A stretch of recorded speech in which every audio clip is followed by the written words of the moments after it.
Kinilala ang Mactan Cebu International Airport, MCIA, bilang Airport of the Year Asia, sa naganap na TDM Travel Trade Excellence Awards 2025 sa Singapore.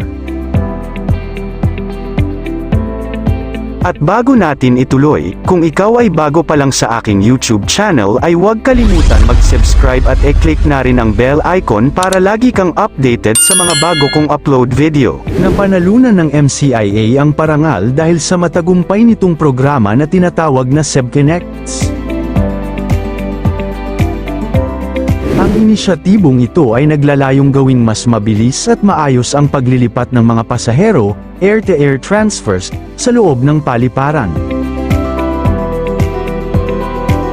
Malaki ang nabawas sa oras ng koneksyon dahil sa SebConnects ang domestic-to-domestic na transfer time ay naging 35 minuto mula sa dating 60 minuto.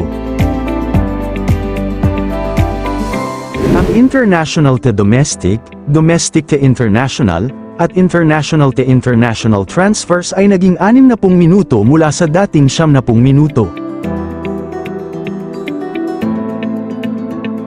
Ayon sa mga opisyal ng paliparan, ang mabilis na serbisyong ito ay hindi lamang nakakabuti sa karanasan ng mga pasahero kundi sumusuporta rin sa layunin ng bansa na palakasin ang turismo, dahil mas madali na ngayong marating ang iba't ibang isla sa Pilipinas mula sa Cebu, na itinuturing na sentral na lokasyon.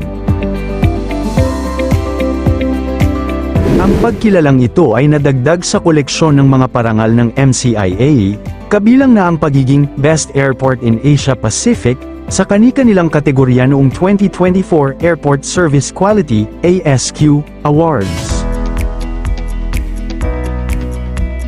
Ang Mactan Cebu International Airport, MCIA, ang kinilalang Best Airport in Asia Pacific, sa kategorya na 5 hanggang 15 milyong pasahero kada taon para sa 2024 Airport Service Quality, ASQ, Awards ng Airports Council International, ACI.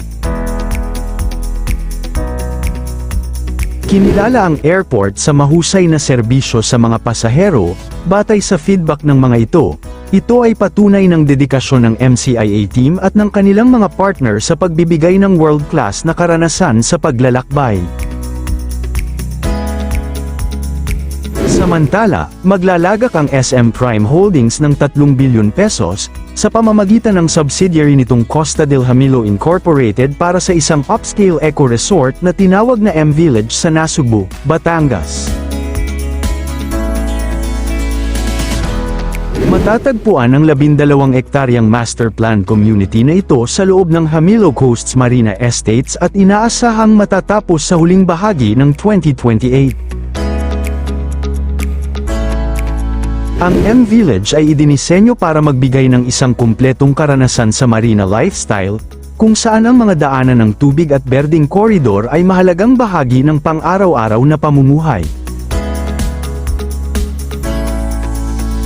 Higit sa 60% ng ari-arian ay pananatilihing bukas na espasyo at natural na sistema. Mahigit 4 na ektarya ang ilalaan sa mga shared amenities, kabilang ang clubhouse, B-level pools, rain garden, family parks, at esplanade. Ang mga kumpanyang Wimberley, Allison, Tong at Gu, WATG, Singapore at Joel Luna Planning at Design ay kinuha upang maging concept planner at master planner ng proyekto. Ayon sa SM Leisure Resort Residences, malakas ang pagtanggap ng merkado at marami na ang nakakuha ng mga unit bago pa man ang takdang pagkumpleto. Inaasahan din na ang pagpapaunlad ng resort ay lilikha ng maraming trabaho, mula sa konstruksyon hanggang sa operasyon, na makatutulong sa lokal na ekonomiya ng Batangas. Samantala, ang kauna-unahang SM Supermall, ang SM North EDSA ay nakatakdang sumailalim sa malawakang muling pagpapaunlad, redevelopment, simula sa katapusan ng dekada, bagamat ang balita kahapon December 1, 2025 ay tumutukoy sa pangkalahatang plano ng SM na i-renovate ang mahigit 10 mall sa taong 2025.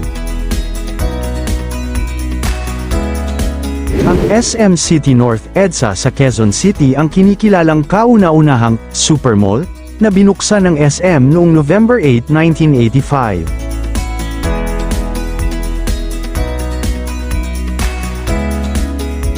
Ayon kay SM Supermall's President Steven Tan, ang malaking pag-upgrade para sa SM North EDSA ay inaasahang magsisimula sa katapusan ng kasalukuyang dekada.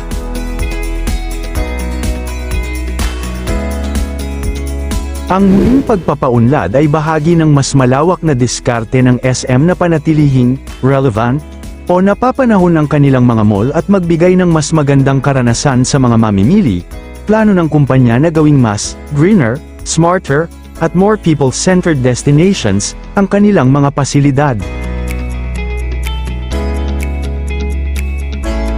Kasalukuyan ng sumasailalim sa redevelopment o kalalabas lang mula sa renovation ang ibang malalaking malls tulad ng SM Mall of Asia, MOA, at SM Mega Mall, na may mga bagong feature tulad ng FIFA-sized football field sa MOA Sky Park at bagong garden sa Mega Mall. Naglalaan ang SM Prime ng mahigit 150 na bilyong piso para sa redevelopment ng 16 na kasalukuyang mall at pagtatayo ng 14 na bagong lifestyle mall hanggang 2030.